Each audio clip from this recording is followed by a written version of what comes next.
nežinau, kur žaidžiam. Tai Edi, fantastiškas trečias metimas, atnešęs tavo kelialapį į finalą. Tu kaip dabar jautiesi ir tikėjai tokio rezultato? Dabar jaučiuosi žymiai geriau. Nesitikėjau šis jokio rezultato iš tikrųjų, tiesiog atėjau.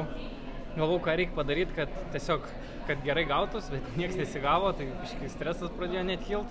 Bet trečių bandymų kažkaip susiėmiau ir padariau, ką reikėjo ir nulėkė. Tai aišku, kažkaip net nejaučiau, kad tiek nuėjo, bet neblogai, neblogai.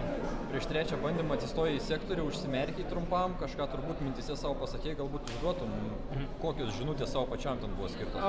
Gal savo nieko nepasakiau, tiesiog greitai perbėgau, kaip taisyklingai turi atrodyti mano bėgimas.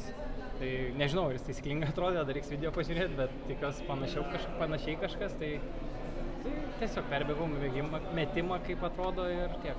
Kaip šiuo metu sveikata, ar jaučiasi kažkokie skausmeliai, ar pavyksta jų išvengti, galbūt apie tai šiek tiek užsimintum? Ne, jokių skausmų nejaučiu. Pirmą kartą, gal pirmas čempionatas, kai sveikas esu, tai net keista iš tikrųjų, bet viskas gerai.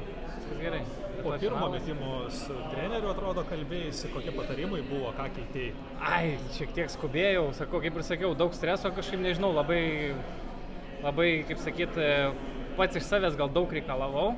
Ir dėl to labai, kaip sakyt, per greit išmetu, nespėjau net ant kojų atsistoti ir per anksti ranką pradedu ir nieko gero. Tai reikia šiek tiek nusiraminti, pakentėti ir neskubėti. Laimėjai pirmos grupės varžybos, dabar kokie lūkesčiai prieš finalą? Palsėti dabar reikia, lūkesčiai jokių negalvoju iš tikrųjų. Tiesiog ateisiu, darysiu, bandysiu kuo geriau, kuo taisyklingiau padaryti, o tada jau žiūrėsim. Kaip bus, tai bus. Iš Europos čempionatai vykdė ir olimpinį normatyvą, ar galima sakyti, kad dabar esi puikioje sportiniai savijautai?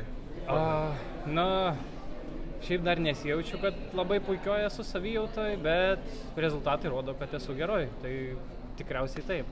Nors dar pačiam atrodo, kad kažko trūksta, tai nežinau.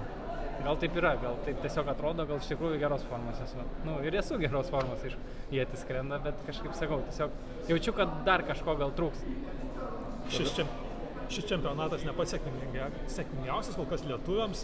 Rytoj kartu su Jogaile dalyvausit finale. Ar jauti papildomą spaudimą, kad trankiai uždarytumėt čempionatą Lietuvą? Ne, jokio spaudimo nejaučiu. Daugiausiai būna spaudimo, manau, prieš kvalifikaciją. O finale jau gali labiau mėgautis varžybom, atsipalaiduoti šiek tiek ir manau, viskas bus gerai. Jogailė treniruoja tėtis, po jos kvalifikacijos klausėme, ką pasakė tėtis po sėkmingo bandymo. Ką tau tėtis pasakė po to trečio geriausio mėginimo? Liuksą parodė. Liuksą parodė, ką iš ten toli, jeigu ir šaukia kažką nieko nesigirdi, tai tiesiog, manau, sakė, gerai, neblogai.